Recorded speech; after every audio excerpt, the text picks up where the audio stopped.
Madam Chair, this is the subject of an impeachment trial, and I would not like to discuss the defense for the impeachment trial.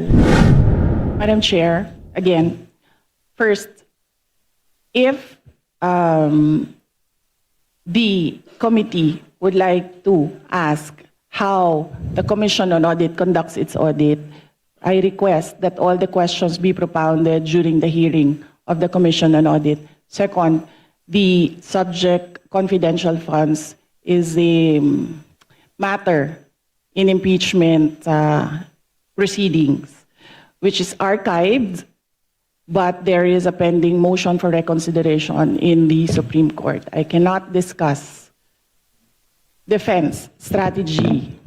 Madam Chair, I thought we're going to accord institutional courtesy to the Office of the Vice President. Bakit po natin binabanatan? Bakit natin tatanungin? It's already settled that we'll just giving Mr. Chair, two questions from the minority. Okay? Mr. Chair, hindi po, 5 minutes each. Wala pong Opo. binabanatan But this dito. does I not take preclude exception the other members to from making a Congressman manifestation. Daniel, sandali I lang. take exception to the use of the term binabanatan. Nagtatanong lang po tayo rito at lihitimo naman po ang mga tanong. Madam Chair. So I ask the congressman. Mr. Chair, may we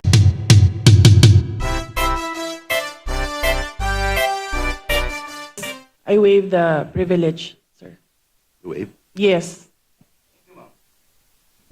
We now recognize Minority Leader Congressman Antonio Tenio. Maraming salamat, Mr. Chair. Magandang umaga po sa Office of the Vice President at sa Vice President. Well, unang tanong po ay kaugnay sa presentation na binigay ng Vice President. Napansin ko po roon nasa budget na 903.4 million for 2025. Bagaman hindi pa po tapos ang taon, ang obligation rate po ay 34.3% lamang at ang disbursement rate ay 66.8%. So nasa kalagitnaan po tayo ng taon, pero mukhang mababa po yung obligation rate. Ano po ang paliwanag dito? Yes, marami kaming procurement na tumagal. Hindi siya nasimulan by January, Madam Chair, yung procurement. So maraming mga procurement na June, July, August na nasimulan. May dahilan po ba kung bakit June, July, August na nasimulan ang mga proyekto? Madam Chair, dahil kailangan marami pong mga attachments na nire-require para sa procurement, and lahat po ng mga documents na yon ay hindi po siya nakukuha ng isa o dalawang araw lamang. So, middle of the year pa po na naisaayos ang requirements for bidding. Parang ganun po. Tama po ba ang intindi ko? Yes, Madam Chair. Yes, thank you. Okay. Ngayon, mabalik po tayo sa last August 8, 2024, nag-issue po ng Notice of Disallowance ang COA, Commission on Audit, sa 73.28 million na halaga ng confidential funds for 105 activities supposedly held by the Office of the Vice President from December 13 to December 31. Sabi ng COA ay wala raw accomplishment reports na naipakita or sinubmit ang Office of the Vice President para dito at inuutos na ibalik ang pera ng Vice President ni Gina Acosta bilang Special Disbursing Officer at ni Julieta Villa del Rey bilang Chief Accountant. Mag-iisang taon na po, ayon sa COA rules ay may 6 months po para mag-appeal. Ano na po ang status ng Notice of Disallowance na ito? Madam Chair, I suggest that the Congressman ask this during the hearing of the Commission on Audit.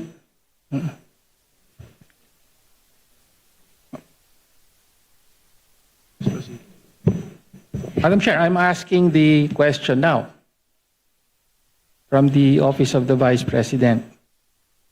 Madam Chair, this is a status of documents inside the Office of the Commission on Audit.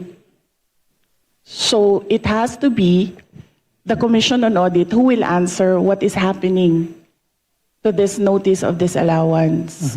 Nag-submit po ba ng appeal ang Office of the Vice President sa notice of disallowance? Kung yung Congressman Tinio, kung ang notice of disallowance was rectified by COA, wala na po yun.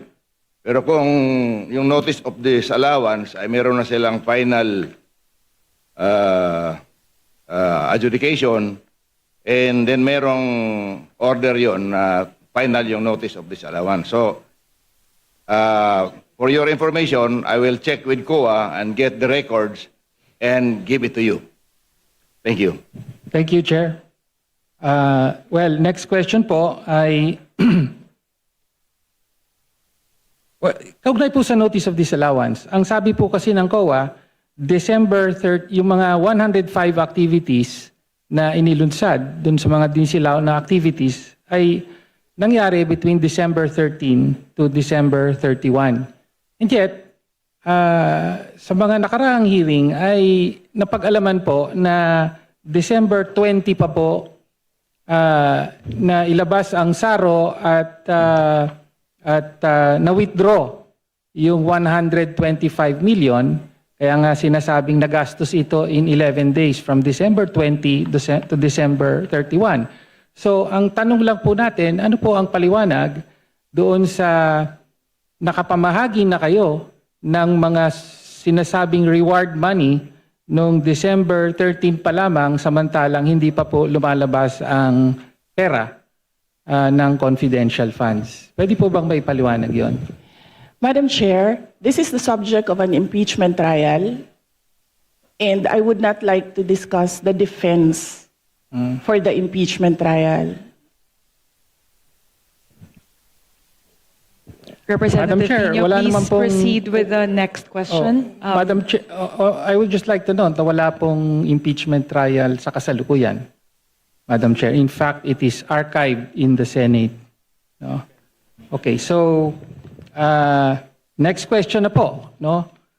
Lumabas din po sa nakaraang mga hearing sa House na nag-submit po ang Office of the Vice President ng 2,670 accomplishment reports at kasama po para po sa liquidation ng 500 million pesos worth of confidential funds under the Office of the Vice President. At ayon sa investigasyon ay 1,322 out of 1,992 names in the OVP ARs submitted to the PSA have no birth records. So kasama po dito yung mga pangalang Mary Grace Piatos, Fernando Tempura, meron pang Shell Jokno. No? Kindly wind up your Opo. question. Again, pwede po bang mapaliwanag ng Vice Presidente kung bakit ganon ang sinubmit at bakit walang supporting documents ang mga accomplishment reports na ito? Madam Chair, again, first, if the committee would like to ask how the Commission on Audit conducts its audit, I request that all the questions be propounded during the hearing of the Commission on Audit. Second, the subject confidential funds is a matter in impeachment proceedings, which is archived, but there is a pending motion for reconsideration in the Supreme Court. I cannot discuss defense strategy. Number 3, I cannot discuss intelligence operations and cannot explain how intelligence operations are done without compromising national security. Thank you, Madam Chair. My next question, Congressman Tenyo, last question. Opo, last question. Please wind up. Opo. So, napabalita po no na mula July of last year hanggang sa kasalukuyan ay meron pong 13 trips ang Vice President overseas, no? So mula po sa Germany, Japan, Hong Kong, Netherlands, Kuala Lumpur, Malaysia, Australia, South Korea, Kuwait, Paris, at several po sa Netherlands. Umaabot po sa at least 60 days po na on leave ang presidente, at marami po pero hindi lahat ay sinasabing personal leave, no? So sa mga trips po na ito, ilan po ang naging personal leave at ilan ang on official duty, at magkano po ang total na budget na ginastos ng Office of the Vice President para sa mga official leave at personal leave na nangyari? So Madam the Chair, yes. last question, Madam Vice Yes, President. yes. Madam Chair, may I ask what date do you want me to start with the destinations? July 2024. No pizza daw yun? Mr. Chair, from July 2024, a personal trip to Germany. Okay. Then January 2025, July 24. We'll start- personal trip to Japan, and so on. Yes. We'll start with July 2024. So, number one, under the Civil Service Commission rules, there is no allotted leave for the President and Vice President. We cannot both file a leave. So the only thing that I need when I travel overseas is a travel authority from the Office of the President. All my travels were issued travel authority by the Office of the Vice President. And this implies that all these trips were approved by the Office of the Vice President. So, from July 2024, I went to Germany. In December 2024, I went to Denmark. In January 2025, I went to Japan. In the third and fourth week of January, I went back to Japan. In February of third week and last week of February, I went back to Japan. On March, I went to Hong Kong. On March, I went to the Netherlands. On May, I went to Qatar and the Netherlands. On June, I went to Vietnam, Cambodia, and Malaysia. On June, I went to Australia. On July, I went to the Netherlands and the Republic of Korea. And very recently, from August to September, I went to Kuwait, the Netherlands, France, and Belgium. And number three, no public funds were used for all my travels. I did not charge representation. I did not charge tickets. I did not charge per dime for all my travels in the Office of the Vice President. So if you can see in the breakdown of the budget of travel for Office of the Vice President, you can see that there was a zero amount for the Vice President. Thank you, ma'am. Madam Chair, Parliamentary inquiry.